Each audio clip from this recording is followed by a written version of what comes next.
At makikita ngang dumating si Zhang Zuan at sinabi kay Zhu Hong ano raw ang sinabi nito, kung hindi ano raw.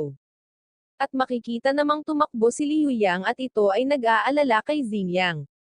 At sumagot naman si Zhu Hong na kung hindi matatalo daw si Zhang Zuan sa teacher's evaluation. At sumagot naman si Zhang Zuan na hindi raw si Zhu Hong ang magdedesisyon kung sino ang mananalo. At sinabing puntahan na raw nito si Mr. Luzon at sabihing tinatanggap niya ang hamon. Napasabi naman si Zhang Zuan sa kanyang isip na nagawa niya lang daw na makaalis sa Will Tower nang dahil kay Wang Yu at Bison. At ngayon naman daw ay si Mr. Luzon na naman ang gustong kontrahin siya. At sinabing hindi raw ba mayroon itong daan-daang mga mag-aaral ano raw ba ang big deal kung gusto ni Wang Yan na mag-sit-in sa klase niya. At sinabi naman ni Zhu Hong na yun daw ay good choice. At ito ay mayabang na nagpaalam. Sinabi naman ni Taba kay Zhang Zuan na si Zhu Hong daw ay nambastos, nanira ng pinto at sinaktan din daw sila nito. At pag hinayaan daw nila ito marami pa rong manggaganito sa kanila sa hinaharap.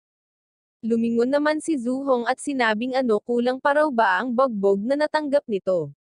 At dinagdag pa ni Zhu Hong na mayroon lang dong kakaunting mag-aaral sa maruming lugar na ito. Bakit kailangan pa raw nila ng pinto? Wala rong magtatangkang sumilip sa classroom nila, tumigil na raw ang mga ito sa pananaginip. Isa pa, kung gusto raw nila na pigilin siya sumugod daw ang mga ito sa kanya. Maya-maya pa ay tinanong ni Zhang Zuan si Taba kung gusto raw ba nitong turuan ng leksyon si Zhu Hong. Maaari ba? Tanong naman ni Taba. Sumagot naman si Zhang Zuan ng syempre. At sinabi ni Zhang Zuan kay Taba na ito raw ang mayroong pinakamahinang strength ngunit ito ang best pagdating sa self-control. Tuturuan niya raw ito ng ilang mga moves mamaya. Upang mabugbog niya si Zhu Hong at pagbayaran ang ginawa nitong pagsira sa pinto. Huwag niya lang daw itong sakta ng sobra. At isa pa kailangan daw nilang maging patas pagdating sa laban. Kaya wag daw itong lumagpas sa kinakailangan. Kailangang mapanatili daw nila ang friendly atmosphere. Nagulat naman ang iba nang marinig ito. Natawa naman si Zhu Hong sa narinig niya na bubugbugin daw siya at pagbabayarin sa pinto. At sinabing sige pag nabugbog daw siya ng mga ito hindi niya lang daw babayaran ang pinto, magbibigay din daw siya ng 1,000 gold coins. Tinanong naman ni Zhang Zuan si Zhu Hong kung magbabayad daw ba ito kahit sino pa man ang bumugbog sa kanya. Sumagot naman ito ng syempre. Ngunit kakailanganin pa raw ng mga mag-aaral ni Zhang Zuan ng at least 10 years upang mabugbog siya. Natuwa naman si Zhang Zuan na tumingin kay Taba at sinabing chance na raw nito na gumawa ng pera. Ako, gulat naman na tanong ni Taba. At sinabi nga ni Zhang Zuan na si Taba raw ang mauuna ngunit tandaan daw nito ang sinabi niya na maging gentle kay Zhu Hong. At sinabi pa ni Zhang Zuan na wag daw itong mag-alala dahil tuturuan niya raw ito ng 3 simpleng mga moves ngayon at siguradong mananalo daw ito. Napasambit naman si Zhu Hong na natatakot daw siya na huli na ang paghahanda ng mga ito. At 3 moves lang daw, hindi makapaniwalang sambit ni Zhu Hong. Maya-maya pa ay tinawag ni Zhang Zuan ang iba at sinabing matuto rin sila ng move na ito upang manalo rin sila ng pera. Nag-aalala namang napasambit si Taba sa pangalan ni Zhang Zuan.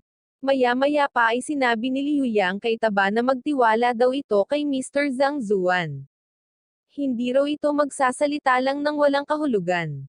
Napasambit naman ng okay si Taba at napasabi sa kanyang isip na nabugbog na raw siya.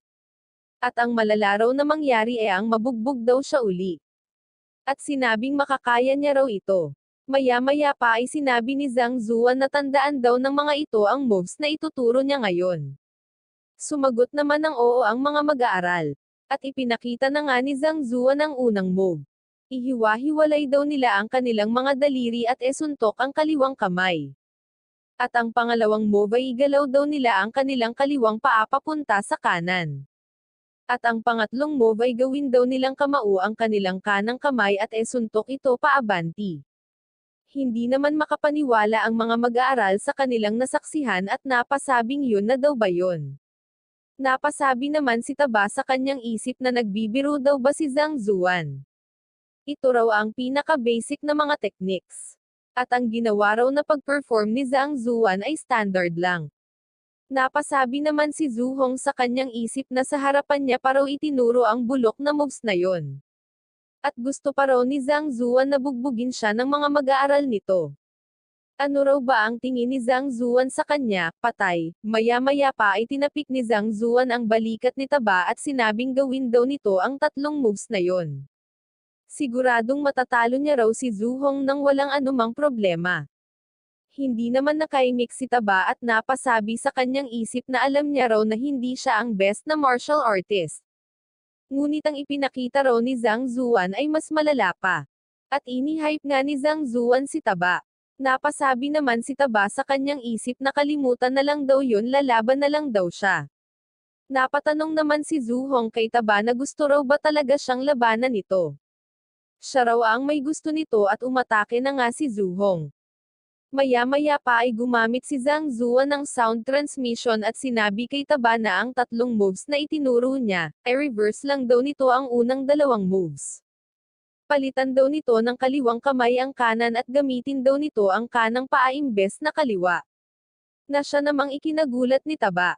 At sinunod na nga ito ni Taba. Dinagdag pa ni Zhang Zuan na ang huling move daw ay pareho lang ngunit daliri daw ang gamitin nito imbes na kamao. At atakihin niya raw si Zhu Hong ng 10 cm sa ibaba ng ribs. At tandaan daw nito 10 cm lang, walang labis, walang kulang. Nagtaka naman si Zhu Hong kung inire-reverse daw ba ni Taba ang kanyang atake. At tama raw, inire-reverse daw talaga ito ni Taba. Napasabi naman si Taba na nagtitiwala daw siya kay Zhang Zuan. At sumuntok na nga ito. At biglang ini-osli ang kanyang dalawang daliri. Na siya namang ikinagulat ni Zhu Hong. Na reverse daw ang panghuling move. Maya-maya pa ay tinamaan ito ni Taba sa gilid. Napasabi naman si Zhu Hong sa kanyang isip na ang parteng ito ay paano raw nito nalaman ang kanyang life gate acupoint. At makikita ngang napaluhod si Zhu Hong. Para namang sinapian ng demonyo si Taba at sinabi kay Zhu Hong na ano raw ba ang ginagawa nito. Naglalaban pa raw sila, hindi raw ba? Napasabi naman ng teka lang si Zhu Hong. At ito ay napatingin kay Taba. Ngunit hindi ito pinansin ni Taba at pinagbububugbog ito. Nagulat naman ang apat sa kanilang nasaksihan. Napasabi si Zhao Yan na paano raw ba ito nangyari. Napasabi naman si Xingyang na kailan daw ba si Taba naging. Sinabi naman ni Liu Yang na tama daw siya sa sinabi niya na magtiwala ito kay Zhang Zuan. Maya-maya pa ay pinatigil ni Zhang Zuan si Taba at sinabi niya raw na turuan ito ng leksyon, hindi patayin sa bugbog. At nakinig naman si Taba. At makikita nga ang mga bukol at pasa sa mukha ni Zhu Hong at napasabi kay Taba na kasuklam-suklam daw ito. Sumagot naman si Taba na ano naman daw kung ganoon. Gusto pa raw ba nito ng leksyon? Sinabi naman ni Zhang Zuan kay Taba na tingnan niya raw kung ano ang ginawa niya, tama na raw. At sinabing next. At sinabing si Xingyang na naman daw ang sunod. Ito na raw ang pagkakataon niyang mag-practice, wag niya raw itong sayangin. At sumunod naman si Xingyang. Nagulat naman si Zhu Hong sa kanyang narinig. At napasabi sa kanyang isip na hindi pa rin daw ba siya hahayaan ni Zhang Zuan na umalis. Bakit sinabihan pa raw nito ang kanyang mga mag-aaral na labanan siya? At nang makita niyang papalapit na si Xingyang ay napasabi siya sa kanyang isip na tinalo niya na raw ito kanina at halata raw na napakahina nito. At salamat daw kay Taba dahil alam niya na raw kung ano ang gagawin ngayon. Basta maiwasan niya lang daw ang tatlong ataking iyon ay magiging ayos lang daw siya. Besides, kung hindi raw siya gaganti ngayon ay anong mukha pa raw ba ang ihaharap niya kay Mr. Luzon? At sinigawan si Xingyang na umatake. Sumagot naman ito ng sure. Maya-maya pa ay ginamit na naman ni Zhang Zuan ang sound transmission at sinabi kay Xingyang na ang third move daw ni Taba ay tumama sa life gate acupoint ni Zhu Hong. Kaya siya na raw ang bahala. Hindi naman makapaniwala si Xingyang na gumamit si Zhang Zuan ng sound transmission sa pamamagitan ng Chi formation. At ito ay nagpasalamat kay Zhang Zuan. Napamura naman si Zhu Hong nang mapansin niya na aatake rin si Xingyang sa kanyang life gate acupoint. At sinalo nito ang kamay ni Xingyang. At napasabi sa kanyang isip na hindi raw siya mahuhulog sa mababaw na move na ito ng 2 beses. Ngunit nagulat siya dahil ito pala ay isa lamang feint. At nagtaka kung bakit hindi raw ginagamit ni Xingyang ang tatlong moves na yon ngayon. At siya ay napaubo at napamura. At biglang umatake ngunit iniwasan lang ito ni Xingyang at inatake ang kanyang life gate acupoint. At ito ay napaluhod habang pinagmumura si Xingyang. At sinabing ang mga ito raw ay kasuklam-suklam. Atakehin daw siya ng mga ito kahit saan kung kaya nila. Hindi lang puro sa kanyang life gate acupoint.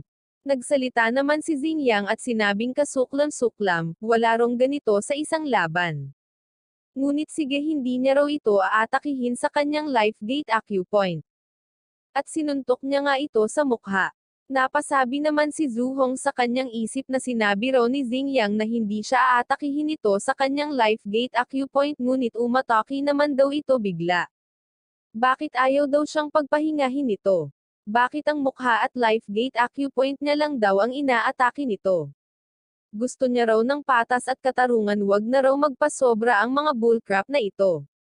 At nakiusap na huminto si Xingyang. Ang aga naman, sambit ni Xingyang. Napasabi naman si Zhu Hong na aga mo mukha mo. 2 beses na raw siyang tinamaan sa kanyang life gate acupoint. At halos hindi na raw makakita ang namamaga niyang mata. At pag nagpatuloy pa ito baka mamatay daw siya. Maya-maya pa ay sinabi ni Zhang Zuan na si Zhao Yan naman daw. At sumang-ayon naman ito agad. At pinuntahan na nga nito si Zhu Hong. At pinagbububugbog. Tapos si Wang Ying at Liu Yang naman daw ang susunod. Napa-thumbs up naman si Liu Yang nang marinig ito at napatanong si Wang Ying na maaari din daw ba siyang sumali. At umatake na nga ang mga ito. Hanggang sa hindi na makagalaw si Zhu Hong. Maya-maya pa ay siningil ito ni Taba ng 1,000 gold coins para sa bawat isa sa kanila at magbayad din daw ito para sa pagpapaayos ng pinto. 10,000 gold coins daw lahat. Nahihilo namang sinabi ni Zhu Hong na 5 lang daw sila paano raw naging 10,000 gold coins. Sumagot naman si Taba na ano raw ba ang pinagsasasabi nito hindi niya raw ito marinig. At dinagdag pa ni Taba na hindi rin naman daw ito makikwenta ni Zhu Hong kaya sasabihin niya na lang daw ito. Tig 1,000 gold coins daw para sa bawat isa sa kanila at dahil hindi naman daw ganun kamahal ang pinto na sinira nito kaya pwede na daw ang 5,000 gold coins para rito. Nakuha niya raw ba ito? Ngunit okay lang naman daw kung hindi ito magbayad at sinabi kay Zhang Zuan na ito raw ay pang-4 sa entrance examination okay lang daw ba na ang bayad sumama itong mag-practice sa kanila.